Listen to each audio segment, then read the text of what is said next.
नमस्कार, सीधा संवाद के विशेष अंक में आपका स्वागत है। मैं हूं योगेश कुमार शीतल और इस वक्त हमारे साथ हैं विशेष लोक अभियोजक उज्ज्वल निगम। सर, स्वागत है आपका दूरदर्शन पे। सर, हेडली अब सरकारी गवाह बन चुका है। सबसे पहले हम ये जानना चाहेंगे कि जो 26/11 का हमला है, ये कानून की नज़र में क्या है? ये 26/11 का आतंकी हमला हमारे देश में पहली बार ऐसा हुआ कि पाकिस्तान से टेरर एक्सपोर्ट किया गया। हालांकि इसके पहले भी टेररिस्ट अटैक करते रहे, लेकिन दुनिया के सामने ये पाकिस्तान में ये एक साजिश हुई थी, कभी साबित नहीं हुआ। 26/11 के ट्रायल से हमने एक दुनिया को साबित कर दिया है कि पाकिस्तान में लश्कर-ए तोयबा, एक जो एक आतंकवादी संगठन है, उन्होंने हमारे देश के खिलाफ किस तरह से साजिश रची थी, क्यों लोगों को मारना चाहते थे, बेगुनाह लोगों को क्यों हत्या की और इनका मकसद क्या था, ये पूरे सामना हमने कोर्ट के सामने पेश किया, कोर्ट में साबित कर दिया और दुनिया को भी आज महसूस हो गया कि पाकिस्तान में से किस तरह से एक स्पॉन्सर टेरर किया गया था। इसके बारे में हमने दुनिया को जानकारी दे दी। सर, भारतीय कानून की अगर बात करें तो क्या क्या जो चीजें हैं भारतीय कानून के हिसाब से वो 26/11 आतंकवादी हमले में, जैसे देश के खिलाफ युद्ध छेड़ने का जो भी मामला जो टाडा कोर्ट में लाया गया है, वो क्या क्या मामले हैं? देखिए, ये एक अजमल कसाब और उसके जो 9 साथी थे, इन्होंने बहुत खूबियास तरह से एक ट्रेनिंग ली थी, एक आर्मी ट्रेनिंग ली थी, इंटेलिजेंस ट्रेनिंग ली थी और अलग अलग जगह पे जीपीएस के माध्यम से बंबई आए, कराची से बंबई आए और उसके द्वारा उन्होंने एक होटल ओबेरा, होटल ताज, नरीमन हाउस, वो चाहते थे क्योंकि बंबई एक शहर ऐसा है कि हमारी देश की इकोनॉमी सेंटर है। ये होटल पे हला इसलिए किया कि फॉरेन के लोग यहाँ आने से डरे ताकि हमारा देश का नाम बदनाम होए और फॉरेन इन्वेस्टमेंट उसको रोक लगाई जाए, इस तरह की इनकी मन में सोच थी। इसलिए हमने कहा कि सिर्फ ये रेलवे स्टेशन या होटल पे हमला नहीं था, बल्कि हमारे देश से इन्होंने युद्ध किया था। ये बात हमने कोर्ट के सामने साबित कर दी और इतना ही नहीं, तो इनके जो इनर एजेंडा था, जिसकी इन आतंकवादियों की जिन लोगों के साथ तार जुड़ी थी, वो तार भी हमने दुनिया के सामने खोल खोल कर बता दी है।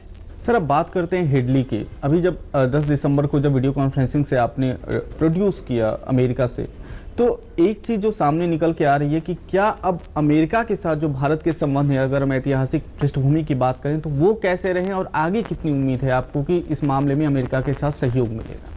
देखिए, मैं ये जरूर कहूंगा कि हमारे देश को अमेरिका ने एक कोऑपरेशन, सिर्फ कोऑपरेशन बिजनेस में नहीं, तो टेरर के मिटाने के लिए भी कोऑपरेशन का एक उन्होंने अच्छा कदम उठाया है।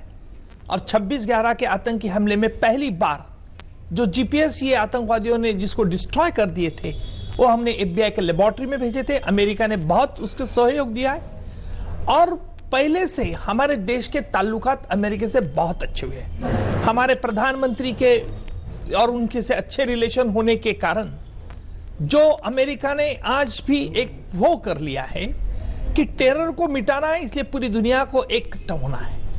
और डेविड हेडली ने हमारे देश के जिसमें साजिश में एक सहभाग किया था, कोऑपरेट किया था, उसको अंजाम देने में डेविड हेडली की एक प्रमुख भूमिका रही है।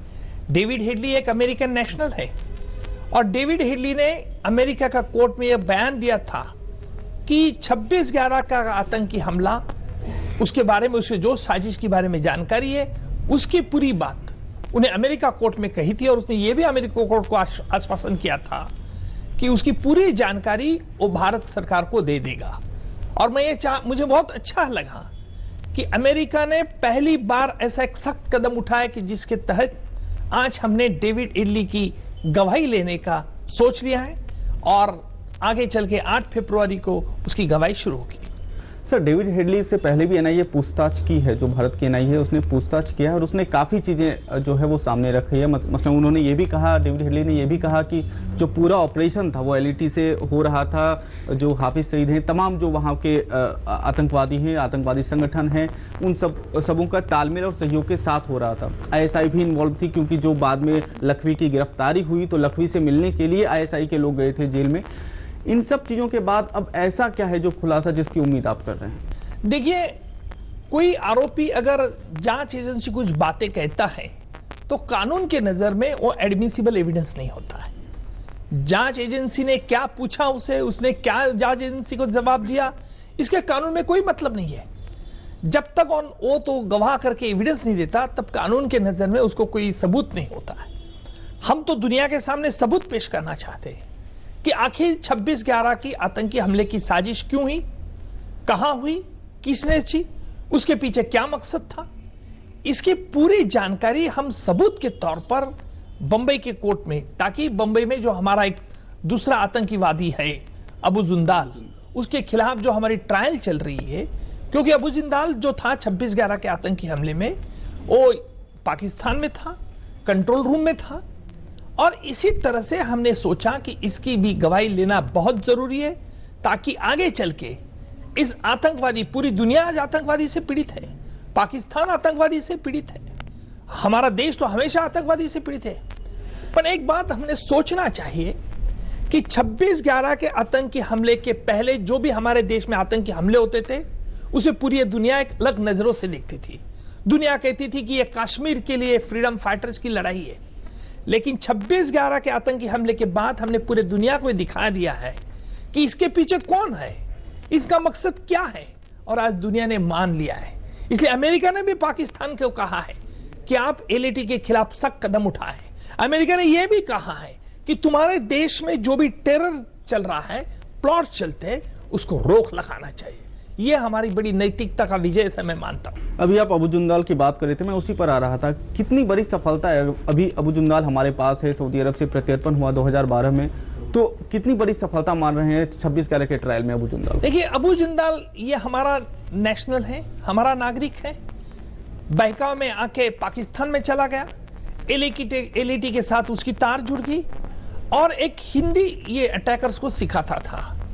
जब 26/11 से 28/11 तक 2008 तक जब बंबई में हमारे हमला चल रहा था, उस वक्त ये अबू जिंदाल ये कराची में जो कंट्रोल रूम सेटअप हुई थी, उस कराची के कंट्रोल रूम में वो बाकायदा ये अटैकर्स को इंस्ट्रक्शन देता था, और उसके इशारे के मुताबिक अटैकर्स कई मीडिया से कांटेक्ट करते थे।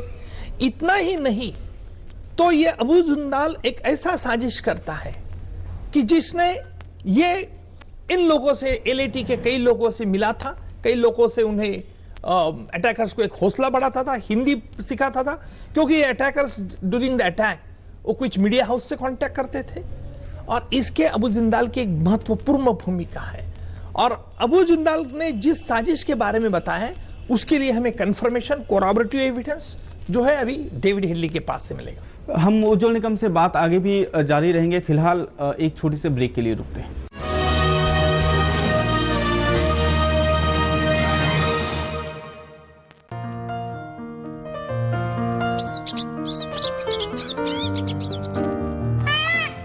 परमाणु विद्युत केंद्र के आसपास का स्वच्छ वातावरण सभी प्रकार के पशु पक्षियों एवं पेड़ पौधों के लिए पूर्णतया अनुकूल है। आइए मिलते हैं एक ऐसी कंपनी से जो आपको स्वच्छ विद्युत प्रदान करती है। हम हैं nuclear power corporation of India limited. Nuclear विद्युत, स्वच्छ विद्युत, हरित विद्युत, सुरक्षित विद्युत। दीदी ये देखो,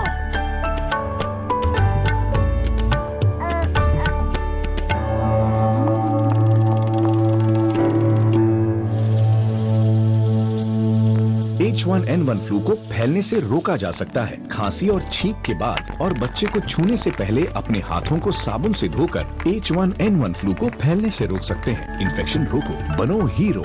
इलाज सिर्फ चुने हुए अस्पतालों में उपलब्ध है। राहुल, रोजी, सलमा, करतार मेरे नर्सिंग होम में पैदा हुए हैं, इसीलिए इन सबके जन्म का रजिस्ट्रेशन कराना मेरी जिम्मेदारी है। लेकिन इनका जन्म सर्टिफिकेट म्युनिसिपैलिटी से हासिल करना इनके माता पिता का फर्ज है। सभी सरकारी, प्राइवेट और चैरिटेबल अस्पतालों का कानूनी फर्ज है कि जिन बच्चों का जन्म उनके यहाँ हुआ हो, उनका रजिस्ट्रेशन कराएं। एक रिश्ता है, प्यारा बंधन है, ये जीवन हो रोशन, ये फर्ज निभाना। जन्म का पंजीकरण हर बच्चे का जन्म सिद्ध अधिकार। उंगली थाम के जिसने चलना सिखाया, कड़ी मेहनत करके हमको पढ़ाया, हमारे हमारी खुशियों को अपनी खुशी बनाया। जिंदगी के हर सुख दुख में जो एक साया बनकर साथ रहे। ढलती उम्र में इन्हें अकेला ना छोड़ें। ध्यान रखें, माता पिता एवं वरिष्ठ नागरिक भरण पोषण एवं कल्याण अधिनियम 2007 के तहत माता पिता की देखभाल करना हमारा कर्तव्य है और उनको बेसहारा छोड़ना एक दंडनीय अपराध है। सामाजिक न्याय और अधिकारिता मंत्रालय, भारत सरकार द्वारा जनहित में जारी। खाना रखा है अब्बू, खा लो। ठीक है फरदीन, अब जाओ बेटा स्कूल, वरना लेट हो जाओगे। फरदीन, 11वीं क्लास में एडमिशन मिल गया? हाँ जी शुक्रिया।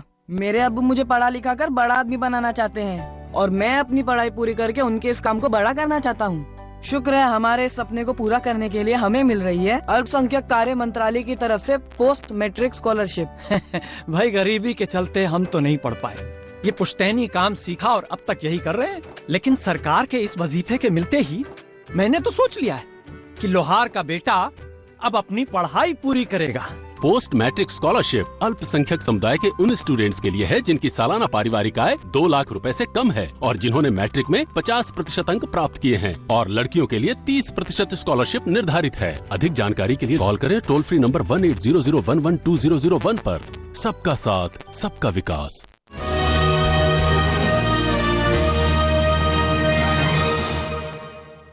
ब्रेक के बाद आपका फिर से स्वागत है। सीधा संवाद आप देख रहे हैं। हमारे साथ हैं उज्ज्वल निकम, जो कि विशेष लोक अभियोजक हैं।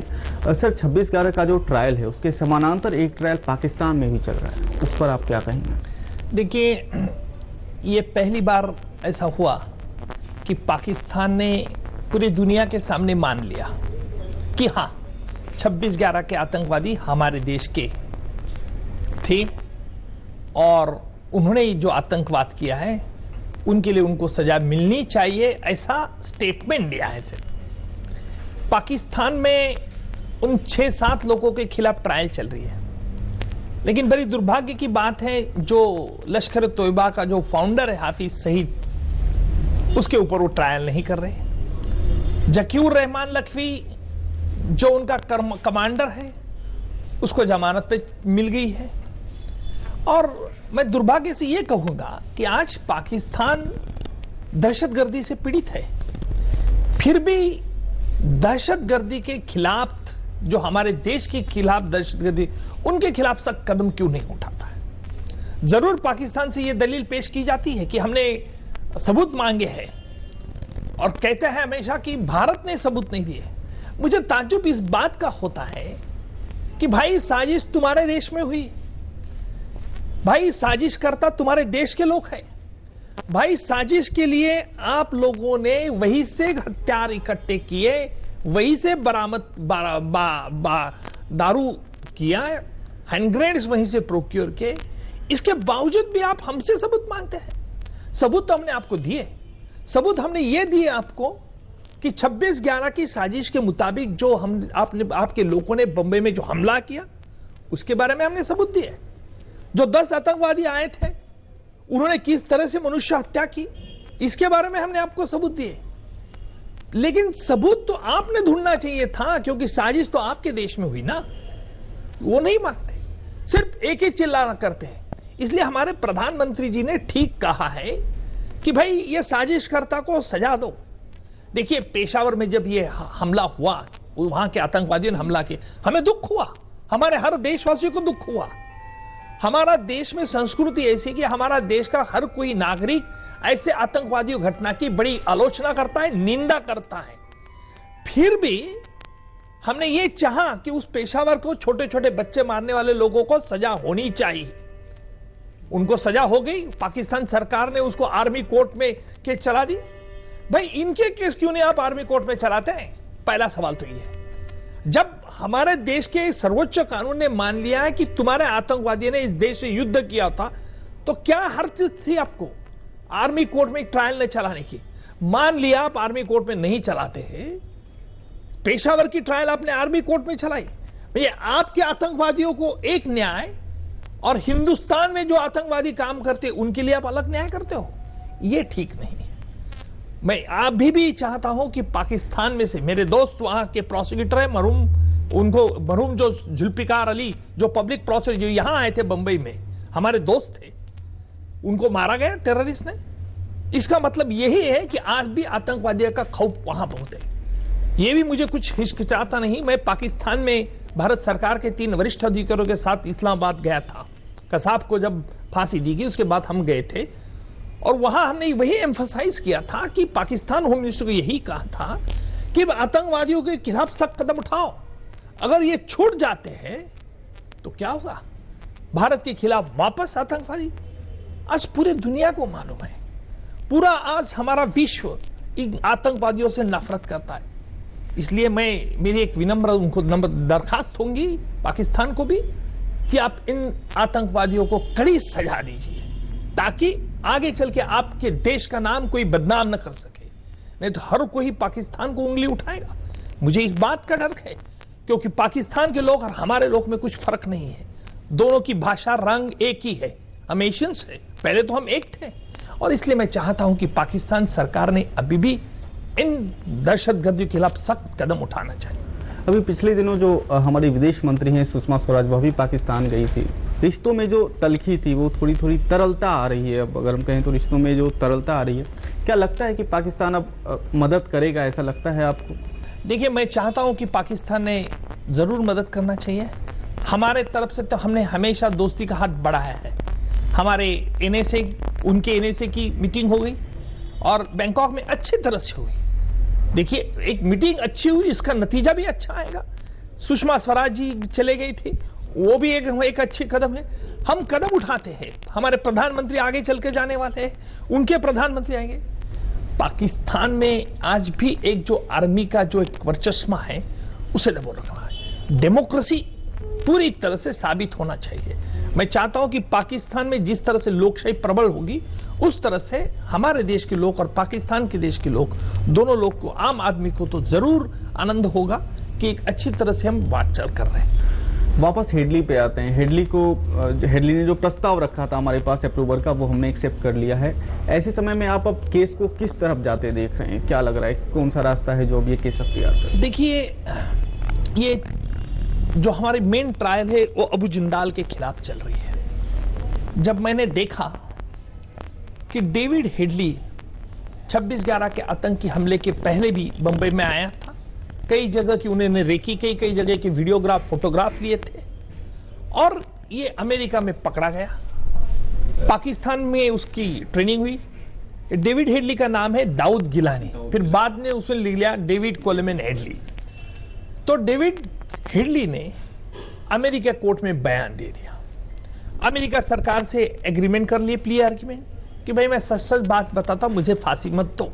अमेरिका कानून से फांसी ऐसे गुनाह को मिलती है। हमारे देश में अगर ऐसे कोई दहशतगर्दी को फांसी मिलती है तो बहुत बवाल खड़ा किया जाता है, लेकिन अमेरिका में ये नहीं होता है।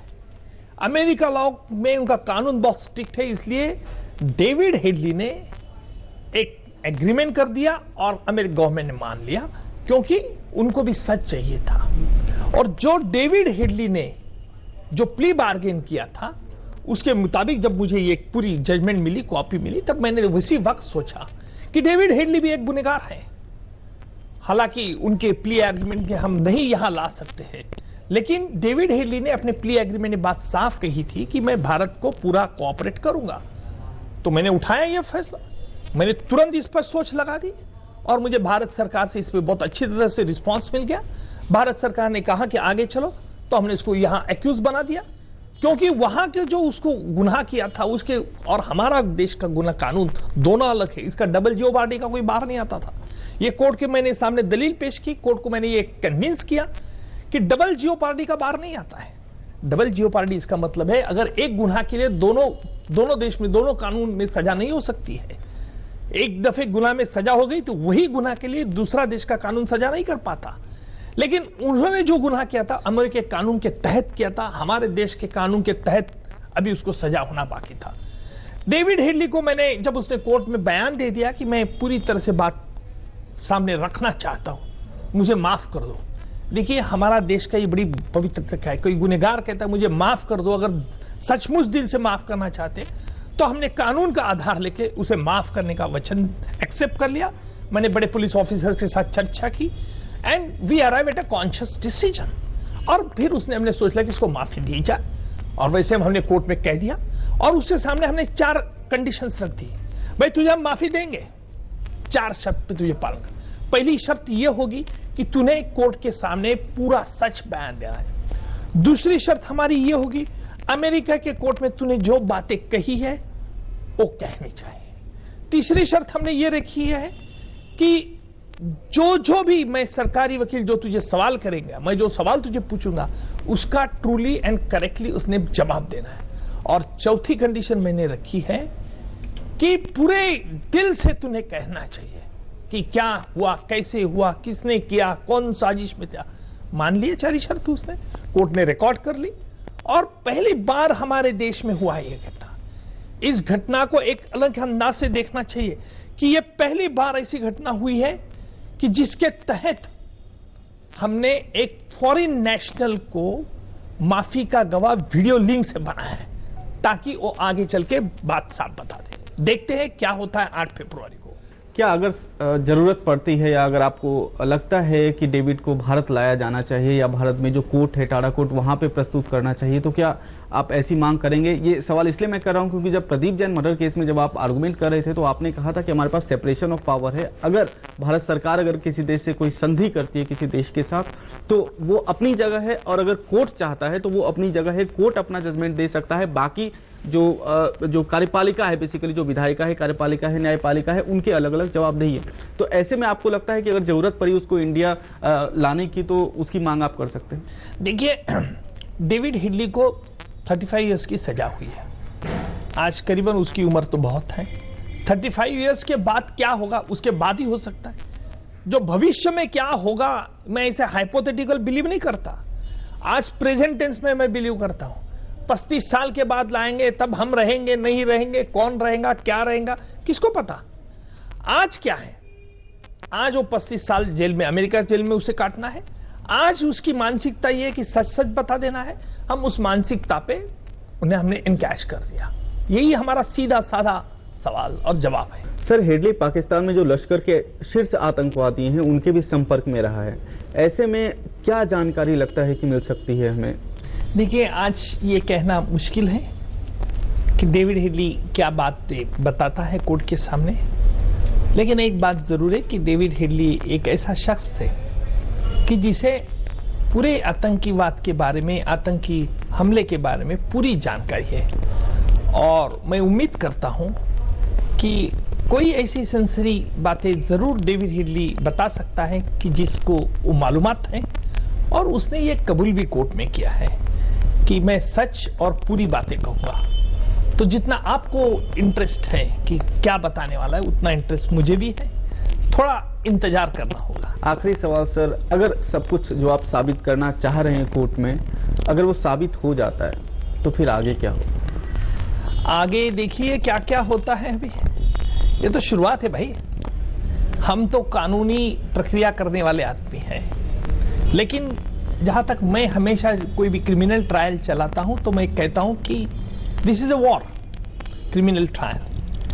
एक हर कोई कुशल सेनापति जिस तरह से युद्ध जीतने के लिए स्ट्रेटेजी एडॉप्ट करता है, उस तरह से हमारी भी स्ट्रेटेजी कुछ रहती है। और आमतौर पर ऐसी स्ट्रेटेजी कभी कैमरे के सामने हम नहीं खोलते। तो आप देखना है कि आगे चल के क्या होता है। शुक्रिया सर, दूरदर्शन को इतना समय आपने दिया, सीधा संवाद में इतना समय आपने दिया। तो ये थे उज्जवल निकम जिन्होंने 26/11 के ट्रायल के बारे में बताया और ये बताया कि डेविड हेडली कितना महत्वपूर्ण है और अभी आगे जो इस केस में है वो क्या क्या होने जा रहा है।